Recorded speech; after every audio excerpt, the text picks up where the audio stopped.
اللہ تعالیٰ نے جیسے مال کمانے کا ہمیں حکم دیا کہ مال کہاں سے کمایا جائے، اسی طرح مال خرچ کرنے کے بھی اسلام میں احکام ہیں.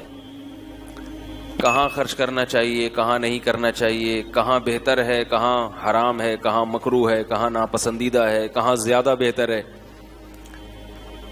دو چیزیں ہوتی ہیں، دونوں جگہ بہتر ہوتا ہے مگر ایک جگہ اور زیادہ بہتر ہوتا ہے. اس پر میں نے پھر بیان میں کچھ تفصیل بیان کی تھی کہ مال کی اسلام میں ویلیو کیا ہے، اہمیت کیا ہے.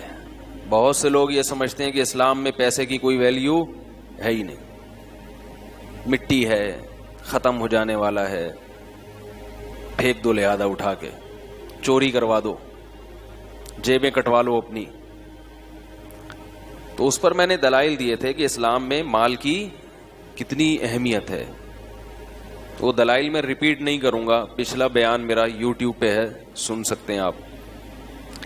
اس پر پھر ایک اشکال ہوتا ہے کہ ایک طرف تو قرآن کہتا ہے کہ یہ دنیا کی زندگی کھیل ہے، تماشا ہے، لہو و لعب ہے، یہ جو کچھ دنیا میں ہے تھوڑا سا زندگی کا سامان ہے، اس سے دل نہ لگاؤ.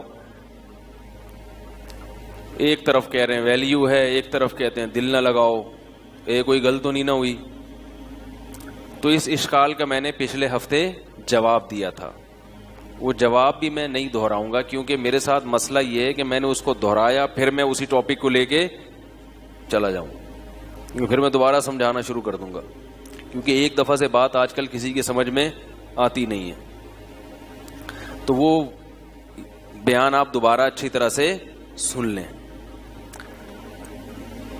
اس پر بعض لوگوں کو اشکال ہوا، بعض غریبوں کو ٹھیک اشکال یہ ہوا کہ مال کی ویلیو بھی بہت ہے اسلام میں، تو غریب بیچارہ کہاں جائے؟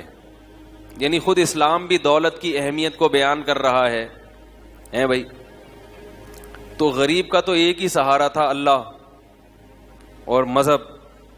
تو گویا مذہب نے بھی غریب کو یعنی یہ قرار دے دیا غریب کے بارے میں، مذہب نے بھی یہ بتا دیا کہ یہ کیا ہے، بیچارہ غریب ہے، اس کے پاس اللہ کی نعمت نہیں ہے. تو وہ تو اور زیادہ احساس کمتری کا شکار ہوگا نا غریب آدمی. یہ سن کے گرمی بھی ہے آپ کو پتا ہے ٹھیک ہے، اس لیے جو بات کہوں نا پہلی دفعہ میں سمجھ جایا کریں، ٹھیک ہے. دیکھو بھائی، جب دولت اللہ کی نظر میں اس کی بہت قیمت ہے تبھی تو ضائع کرنے سے منع کیا ہے. قیمتی چیزوں کے بارے میں منع ہوتا ہے نا کہ اسراف بھی مت کرو، تبذیر بھی مت کرو، کسی بھی طرح سے ضائع مت کرو. اور بتایا یتیم بچے کو اس کا مال اس کے حوالے نہ کرو، بالغ ہو جائے پھر بھی نہ دو، کہیں ضائع نہ کر دے، کیونکہ اس کی بڑی قیمت ہے. جعل اللہ لکم قیاما، زندگی تم اسی سے گزارتے ہو. تو سوال پیدا ہوتا ہے غریب آدمی تو بیچارہ کہیں کا نہیں رہا، دنیا میں بھی اس کی عزت نہیں ہوتی، اوپر سے اسلام نے بھی کہہ دیا کہ دولت کی بڑی ویلیو ہے. تو غریب بیچارہ بولو بھائی کہاں جائے؟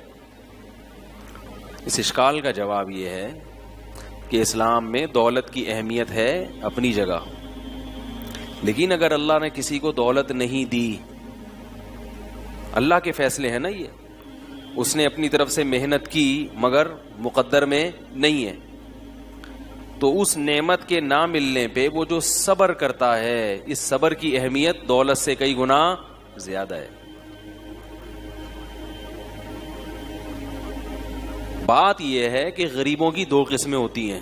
یعنی دولت کی اہمیت میں کیوں بیان کر رہا ہوں جب غربت کی یہ فضیلت ہے؟ سوال پھر پیدا ہوگا کہ جب غربت کی اتنی فضیلت کے صبر کی فضیلت تو اور بھی زیادہ ہے، تو پھر دولت کے بجائے ایسا کرنا چاہیے کہ غریب بنو اور صبر کرو. کیا خیال ہے؟ زیادہ ثواب ملے گا. تو بات یہ ہے کہ غریبوں کی کتنی قسمیں ہیں؟ بول لو نا، دو قسمیں. انگلی سے اشارہ بھی کر دیا میں نے، ویسے سیدھے ہاتھ سے اشارہ کرنا چاہیے. کتنی قسمیں ہیں؟ دو قسم.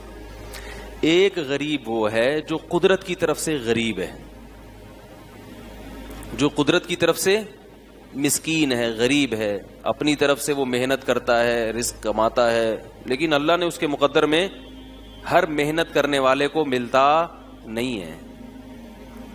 من کان یرید حرث الدنیا نؤتہ منہا، جو دنیا چاہے گا اس میں سے کچھ حصہ ہم دے دیں گے.